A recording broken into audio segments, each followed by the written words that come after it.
Hello, this is wmpyr here to share with you all my 5 points checking system. Okay, so in a self-defense situation, if you find yourself right here with the bad guy, this is medium range. In medium range, I've explained to you guys that this is a terrible place to be in simply because there's not enough distance for you, which means not enough time. And action is faster than reaction, so you're at a huge disadvantage. And pretty much whatever this guy wants to do, he has a very high chance of being able to land that first move, whatever they want to do. You know, just because there's not enough reaction time for me, not enough distance. So, since this is a bad position, obviously the best thing to do is to get out of medium range. One thing to do is to go into close range. Even better is to go into long range, get out into long range, right? In the Filipino martial arts, we recommend long range, without a doubt. But sometimes you might have to go into close range. Now, that being said though, there are times where you're stuck here in medium range and you know this is a bad spot. You know there's a high chance, a high probability this guy's going to attack you. And you're like, I want to get out of here, but I really can't. And that happened to me. This happened in a karate class that I was in. And the sensei called me up in front of everybody and challenged me right there on the spot. And, you know, I didn't want to fight. I wasn't being disrespectful. I wasn't questioning his material or anything like that. I was just sitting there and you know, I tried to be a good student in the class from day one. I tried to be, you know, cool and not be a pill or anything like that, you know. And whatever he said to do, I did it. You know, I didn't question it. I didn't make fun of it or anything. So anyway, he challenges me and he's pressuring me to fight him, right? And I'm like, I don't want to do this, you know. It's a bad move for me to accept this on many reasons. It's a bad idea. So you know, I don't want to do this. He's pressuring me, and he's coming close to me. So I go away, and he goes, "Hey, come back here. I'm talking to you," you know. And I'm like, dude, you know. And so I gotta listen to the teacher, but at the same time, you know, this guy's being a total jerk, right? So I'm caught like in a rock and a hard place, and I'm going, man, this is really bad. How do I get out of this? And then it just turned into, we're gonna do it, and you know, and bam, he lands a shot right into my balls. Okay, so from this distance, I didn't have enough reaction time. Like I said, medium range is very, very difficult. Okay, so what do you do from here? So from here, the first thing is, we know the hands have to come up like this, right? And we know this is no different than this, right? We know this, okay? So but doing this, all it does is means you're ready for this, right? I'm not interested in fighting. I'm interested in surviving and protecting myself. So how do I really make this into protecting myself? And that is where the 5 points come in. The head, his arms, and his legs. Those are 5 weapons that this guy has, okay? And I have to check all 5 of them. So the first thing is, the arms come up here. My right hand will be checking his left hand. My left hand will be checking his right hand, okay? Why? Because it's closer. It's closer like this, okay?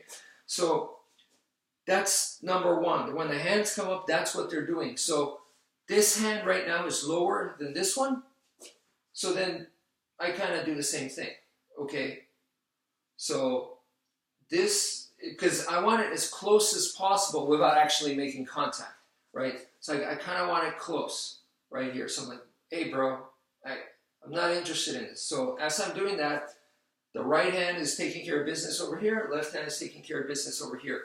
So if this hand comes up here, then now, you know, more like this. So if it comes, I'm ready. If this one comes, boom, right here. If he decides to switch down, right here. But If his arm's already low, then I may use this. Okay, so either way, the right hand takes care of his left hand. My left hand takes care of his right hand. So right here, okay, like this. I'm already keeping track of like so.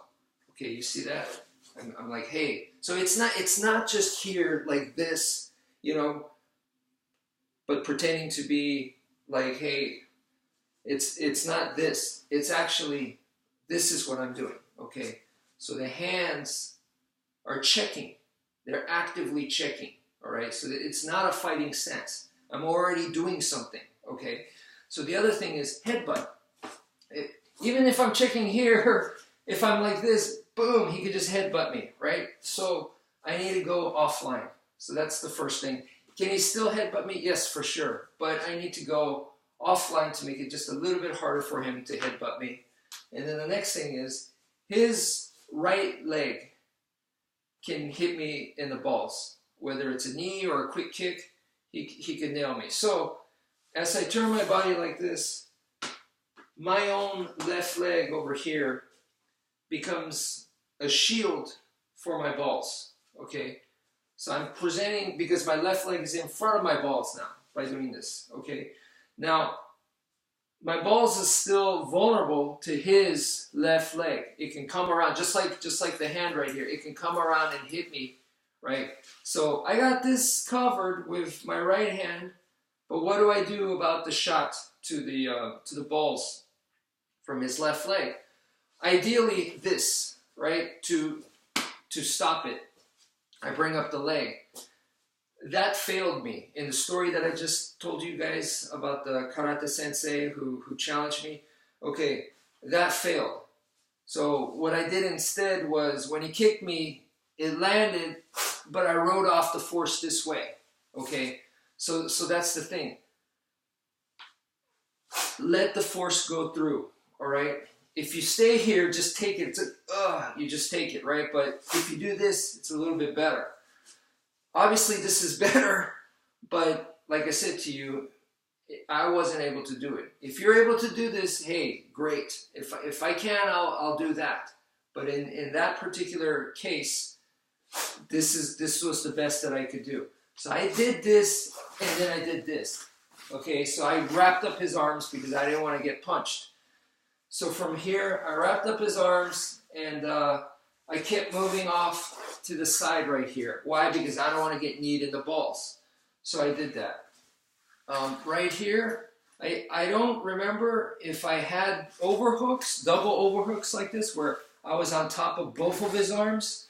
But I think for sure I ended up with this, which is an overhook and an underhook. One arm on top, the other on the bottom, right?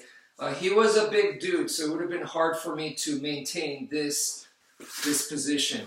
So anyway, it was like this. And when this happens, you can always do this to protect your face. I don't know if he's going to try to, hook me in the eye or in the mouth, or fish hook me or nostril or who knows what. So, you want to be able to cover up, or at least against a punch to the face, right?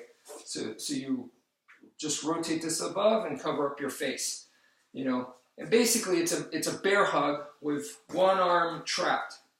So that's the idea that you're doing there. So that's what I did, and that's how this works, okay? So the 5 points checking system, you got to keep track of all 5 things from the very beginning, because this is when you're super vulnerable. Once you end up in a clinch like I did, then it wasn't so bad. But out here, where he could land anything, and he's a big dude over 200 pounds, he could drop me with a single shot. I could be knocked out. So I definitely didn't want that, So this will help prevent that from happening. This will help give you a much better surviving chance. So thank you for watching, and take care, folks.